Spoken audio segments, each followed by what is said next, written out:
नमस्कार। आज हामी स्याली थोर्नको एउटा निकै नै चर्चित उपन्यास द हेटिङ गेमबारे अलिक गहिरिएर कुरा गर्दैछौँ। यो समकालीन रोमान्स विधामा एकदमै लोकप्रिय किताब हो। आज हामी यसको कथा, पात्रहरू, यसले उठाएका विषयवस्तुहरू अनि किन यो यति धेरै पाठकहरूलाई मन पर्यो भन्ने कुराहरू, विभिन्न समीक्षा र सारांशहरू हेरेर छलफल गर्नेछौँ। र खास गरी यो एनिमिज टु लभर्स अर्थात् शत्रुबाट प्रेमी बन्ने जुन यात्रा छ नि, त्यसको खास आकर्षण के हो त्यो बुझ्ने प्रयास गरौँ। हुन्छ। यो एनिमिज टु लभर्सको कुरा त आजकल खुबै सुनिन्छ, तर द हेटिङ गेमले यसलाई कसरी फरक बनाएको छ त? यसमा विशेष कुरा के छ भने कथा सुरु हुन्छ लुसी हटन र जसुआ टेम्पलम्यानबाट। उनीहरू दुई फरक प्रकाशन कम्पनी गाविएपछि एउटै अफिसमा, त्यो पनि सानो ठाउँमा सँगै काम गर्नुपर्ने हुन्छ।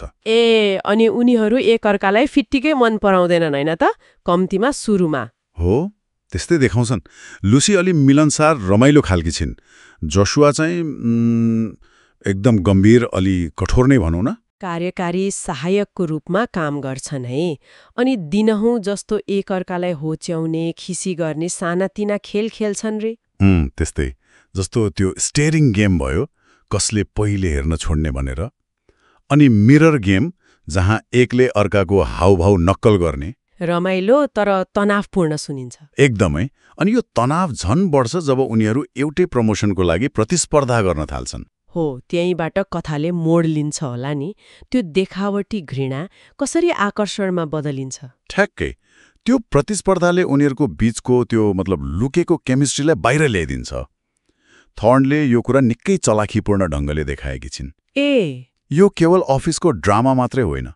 यसमा उनीहरूको व्यक्तिगत कमजोरीहरू, त्यो भावनात्मक पर्खालहरू भत्किँदै जाने कुराहरू, अनि प्रेम र घृणा बीचको त्यो मसिनो रेखा पनि देखाइएको छ। त्यो प्रेम र घृणा बीचको मसिनो रेखाको कुरा त निकै रोचक लाग्यो। तर त्यो जोशुलाको चरित्र छ नि, जो यति कठोर, कहिलेकाहीँ त अलि निर्दयी जस्तो पनि देखिन्छ, पाठकले उसलाई साँच्चै कसरी मन पराउँछन् होला? उसको त्यो जटिलता कहाँनिर छ? राम्रो प्रश्न। जोशुआको त्यो बाहिरी कठोरता पछाडि कारणहरू छन्। उसको पारिवारिक पृष्ठभूमि, खास गरी उसको बुबासँगको सम्बन्ध, अनि त्यो अफिसमा आफूलाई अब्बल देखाउनु पर्ने दबाव। यी कुराहरू सिधै भनिएको छैन, तर साना सङ्केतहरू उसको व्यवहारबाट बिस्तारै खुल्दै जान्छ। ऊ केवल कडा मान्छे मात्र होइन, आफ्नो कमजोरी लुकाउन एउटा कवच लगाएर बसेको जस्तो पात्र हो। हो र? त्यसो भए पाठकले बिस्तारै बुझ्दै जान्छन् उसको भित्री पाटो? हो, त्यही कुराले उसलाई अरू यस्तै खालका पात्रभन्दा अलि फरक र गहिरो बनाउँछ। अनि लुसी नि?